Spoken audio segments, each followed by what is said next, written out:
wakati ambapo kwamba mtoto anapozaliwa, Iblis huwa anakuja na anamsemeza yule mtoto katika upande wake wa kushoto, na anakuwa ni mwenye kumpigia makelele.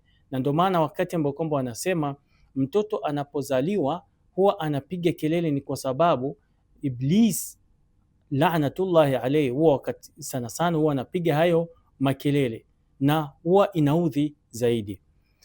Hadithi imepokewa kutoka kwa Abu Huraira ya kwamba anna nabii, ya kwamba Mtume sallallahu alaihi wa alihi wasallam qal, Mtume anasema kwamba ma min mauludin, hakuna ambaye kwamba atakayezaliwa illa isipokuwa washaitanu yamusuhu hina yulad, shaitan huwa anamfanyia mas, huwa yuko pamoja naye, huwa anamshika wakati ambapo kwamba anapozaliwa.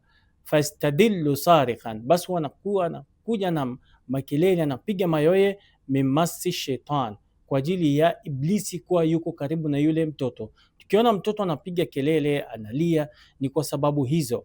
Na wakati ambao kwamba mtoto anapozaliwa sana sana huwa anaona mambo mengi sana ambayo kwamba wakati mwingine sisi hatuzioni.